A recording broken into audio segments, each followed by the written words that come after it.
Alright guys, Rich here from the RC Network, and this is going to be an unbagging of the new Pro-Spec Shock from Proline Racing.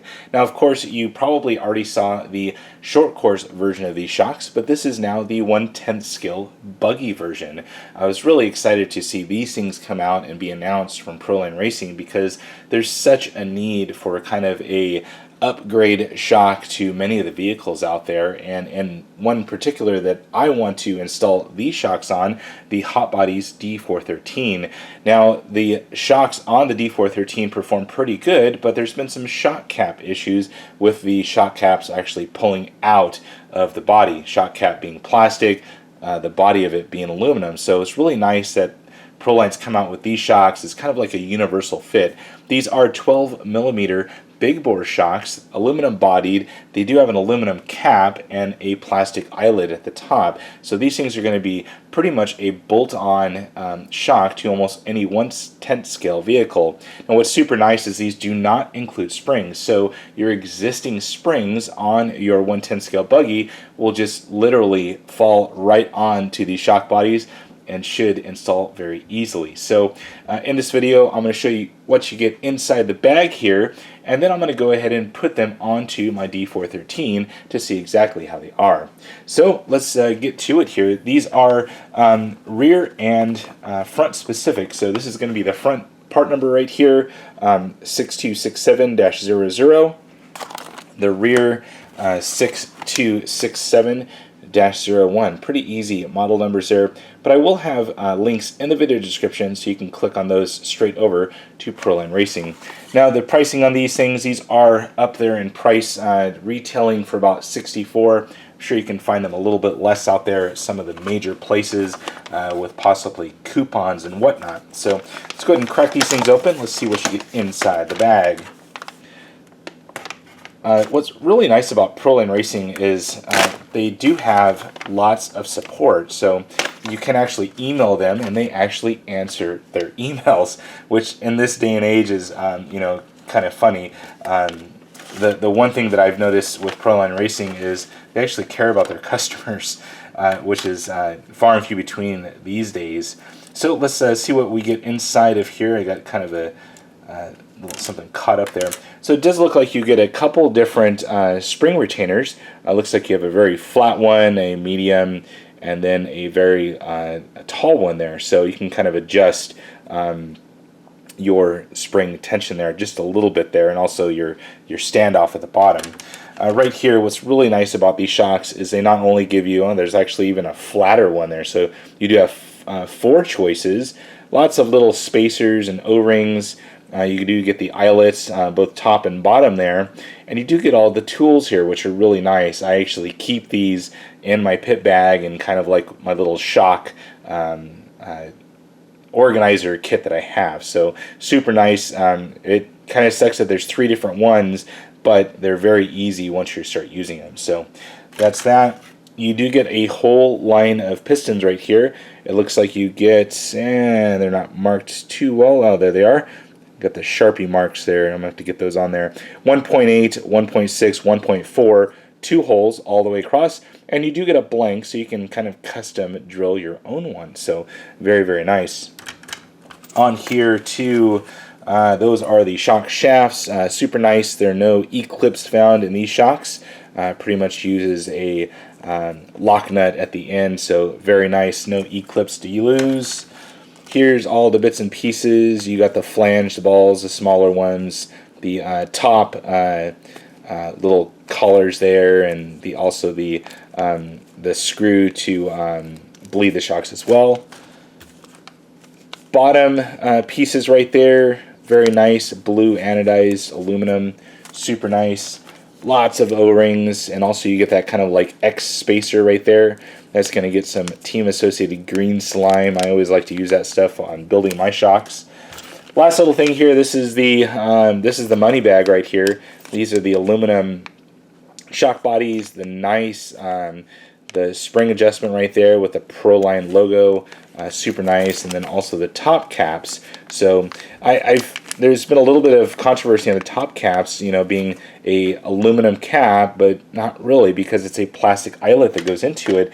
But I've literally had no issues with these plastic eyelets. You can kind of see there the plastic eyelet sits, you know, underneath, but on top of the aluminum top cap. So anyways, no issues with those that I can report. And finally, this is just priceless in the end, is you get actual instructions in the bag here, and very nice instructions as well. So you do get a full set here from step 1 through step 6. So super nice at Proline to include, you know, big blown up instructions here, and very, very nice. So I'm going to get installing these, or actually putting them together first, get some oil in them, and then I'll be back to show you what they look like. Alright, and I'm back now, and I went ahead and put together the front shocks. I just wanted to kind of get the learning curve out of the way so I can explain to you guys exactly how to do all of this. So, got everything kind of exploded here for the rear shocks. I like to kind of lay everything out. Once I clip all the plastic parts that I'm going to use, I'll actually lay it all down in kind of like an assembly line, just so I don't miss any bits or pieces while you're assembling. Now, some of the tools that you will need to assemble these Pro-Spec shocks, and some things that I definitely recommend, some really good shock shaft pliers. These are made by TLR. I've had these for a while now. Team Associated also makes a set. I think these are definitely worth the price of admission. Even if you're building only one set of shocks, they're about 20 bucks, but in the end, they're priceless because they won't mar the finish or gouge the shock shaft. So, you know, they're definitely a needed item when you're trying to put on the bottom little piece there. So, anyways, definitely a recommended item. Other tool that you'll need is a 5mm nut driver. This was actually the only one I had that was 5mm, so that's what I'm using. Pretty much everyone has one of these, so pretty much set to go. Other things that you'll need as far as tools, the kit actually supplies you with all of the other nut drivers that you'll need. It actually comes on the parts tree right here. You can kind of see those off here to the side, and you know, it's nice that they included all these. Now I have 2 sets, and we're pretty much set to go. Other things you'll need is you will need your own shock oil. I'm just throwing some 40 weight into these, into the rears. I use black grease to just kind of coat the bottom of the threads here when I'm putting on that bottom rod end. So just it helps you know, turn it on a little bit easier. Some people use chapstick because it says it won't actually affect the plastic in the long run. I just use the black grease, works pretty good. Now the last thing I use is this green slime from Team Associated. I use that actually on this kind of little X-wing or X-ring right here. This thing goes in the very bottom of the shock and basically surrounds itself onto the shock shaft to keep it all sealed. So I like to use the green slime. It just keeps it very well coated for a long time, you know, a little bit better than just the oil that they recommend. Now with all of the rubber O-rings that you get in the kit for 2 sets of shocks, you do want to coat those with oil. I think the actual instructions say to put 1 drop of oil. How I do it is I just grab the bag that it actually came in, throw a drop in there, and then just kind of let them all sit in it as I'm assembling, pull it out, it's all coated in oil, you're ready to go. So last thing here, and you'll see it actually on the shock, the really cool thing is any 12mm spring will fit on the shock. So very nice of Proline to you know, kind of make that happen for us. I actually picked up a full set of Avid springs here. They sell them in both individual and then also kits. So this is the rear kit. I actually picked up the front kit as well. They come in these nice little tubes right here, so you can keep them all well organized, and gives you the spring rate, the wire, the actual pound rating, and also the color here. So I was able to you know, pretty much mark them all, and they're pretty much almost made for these shocks. So I know for a fact Team Associated springs fit this, also the Hot Bodies. So if you happen to use those, you're pretty much set to go. So you'll have the same spring rate as your stock shocks, but a much better shock here. So God, these things are so smooth. I was just kind of messing with these off camera prior to showing you guys, and I just can't believe how smooth these things are. Now these are a bladderless shock, so I would basically call it emulsion style, and towards the end of this video I'm going to show you actually how to bleed these things. These things are so easy, so if you're kind of intimidated on, you know, putting oil in the shock and getting it correctly set, Proline's done a great job of giving us a very easy to bleed shock system. So I'm going to go ahead and get the rears put together, get it ready to bleed, and I'll come back and show you guys exactly how to do it. Alright, so I went ahead and got the rear shocks pretty much all ready to go and put the caps on and bleed them. So my procedure, and pretty much the same thing that it shows in the owner's manual, is go ahead and fill them up about 2/3 the way up. At that point you want to position the shock shaft all the way up and then back down again to let out any air bubbles that may have been underneath the piston in the shock. So you're going to hear kind of like a gurgling effect, and then you'll see a bunch of bubbles in there. At that time you just want to let it rest for about 5 minutes or so to let all the air bubbles escape out. So, and then pretty much you want to go ahead and fill up your shock body all the way to the top, and you can kind of see like a kind of concave section of oil there, and that's pretty much how much you want to put in. At that time I just go ahead and rotate the shock shaft up about 2/3 again to where it's basically flat at that point. So there's not going to be you know, pretty much you got oil all the way up to the very tippy top of that shock shaft. Then I go ahead and put the shock cap on, try and get my hands out of the way here, and start screwing on the cap. Oil is going to start coming out of the bleeder hole, and you can kind of hopefully see the glisten of the oil right there. And the tighter you make it, the more oil will start coming out. So I've got it basically finger tight right now. I'm going to go ahead and wipe off some excess oil. Get as much oil off there as you can. Now I still got some shock shaft left there.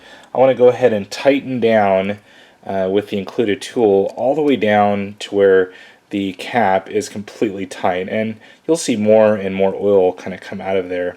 You want to keep the hole pointed up as much as you can, and I always kind of tilt my shocks down kind of at an angle so the any air that might be in there will escape. So now everything is tightened down. Go ahead and wipe off the excess again, and then go ahead and put the shock shaft all the way up, and the rest of the oil that it does not need will just bleed right on out. At that point you're pretty much bled. You've got out all the excess air, if there is any, and you've gotten out all of the excess oil that the shock body does not need to dampen. So at that point you pretty much have a dry section there. You want to go ahead and take that bleeder screw, 1.5mm wrench, and go ahead and insert that in, and go ahead and tighten that all the way down. There we go. And you don't want to over tighten it, just get it to where it's just barely snug. There we go. So we have a pretty much a nicely bled shock shaft. Now it's a little bit sticky right now just because it's brand new, but that'll improve in time. So at that point, go ahead and grab the springs that you may be running. I have these Avid springs here, which are great. Go ahead and put that on. Spring retainer clip. I'm using the +2mm ones right now just to kind of see where I stand as far as adding these universal shocks onto. And wow, that looks good. So I'm going to go ahead and get the other one set up and then get these mounted onto the car. Alright, so actually a few days went by and I was kind of working on both this right here, what you see in front of you, the B44.3 from Team Associated, and also the D413. Now, after further inspection, and I kind of went with these shocks kind of on a whim, and I noticed that the D413 uses a little bit longer throw shock on the front. The rears matched up pretty well, but the front shocks, the Proline Buggy versions were just a little bit short. Now, the best thing about Proline is they have so many options. So I'm going to look into the front of the short course truck shocks from Pro-Spec to see if those happen to match up with the D413 front. So a little bit different, but I pulled out the 44.3 and I noticed that these shocks actually match up perfectly with the Pro-Spec shocks as far as the eye-to-eye length. So I happen to have both shocks here. This is the B44.3 on the left and the Pro-Spec on the right, and you can see here they're almost identical in eye-to-eye length. The Pro-Spec is maybe a couple millimeters longer on the front. The rears are almost identical. So I'm gonna have to see what I can do as far as controlling the throw of these, because of course with the B44.3 you have to watch those front dog bones because they can pop out in an instant if you don't have the exact right throw on the shock. So I will keep an eye on that, but went ahead and I mounted two of the Pro-Specs up to the 44.3 just to see how they mount up and report back to you guys what I found. So as far as the comparison here, you can see very, very similar. Now, what I like about the Pro-Specs versus the Team Associated is they actually use a aluminum threaded cap. Although there's still a plastic eyelet coming out of the top, you know, one of the most common things is to pull the plastic cap off of the aluminum thread. So I found that on my D413 a couple of times. So it's really nice that this is an aluminum threaded cap onto the aluminum body, so less likely of those shock caps coming off. So other than that, everything else matches up identical.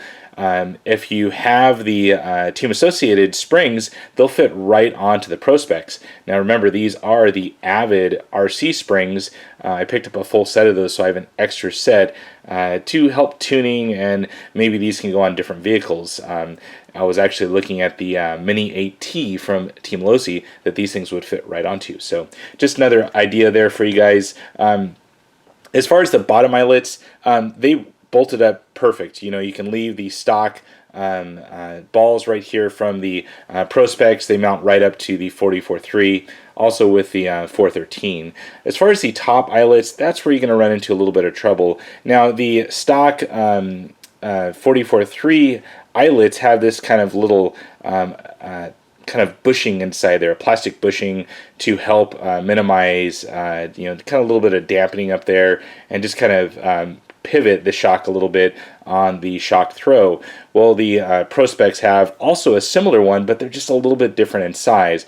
What I did was I ended up chopping off this kind of flange part of the Pro-Spec and drilled out, I believe, 5/32 to get the right hole diameter to fit onto the standoffs on the 44.3. So rears, really quick look. These are my dirty 44.3 shocks, so keep that in mind. Need to clean those up still from a recent run, but very similar in size. As far as the throw, almost identical. I measured these with calipers, and they're, I mean, eyeballing it from eyelet to eyelet, identical. So fronts, you may have to look at putting some bump stops inside of it, or shock spacers, but other than that, identical in the rear. And as far as mounting it up, mounted up super nice. So you can see here, this is the Pro Line version. This is the 44.3 version, and I mean, super smooth. I mean, as far as the spring rate, I'm gonna have to kind of fine tune that. Also the oil and the piston choice, but a little bit of stiction here on this guy. And these are great shocks. I mean, don't get me wrong, the factory team shocks, they've really done some good research and development on them, but I really like these Pro-Specs. So super smooth. Also, these are freshly built. These have about, I don't know, 10 packs thrown now, so they need to be rebuilt again. But God, these things are super smooth. Well, guys, hopefully you enjoyed this long video here of the Pro-Line Pro-Spec 1/10 scale buggy shocks. I definitely have. I know that I can use these on multiple different vehicles, just with a little bit of ingenuity of getting some of the eyelets to fit on. But other than that, I like these things. So, well, guys, if you have any comments or questions, please feel free to leave those on down below. And as always, thumbs up and subscribe. That's it for now, guys. Over and out.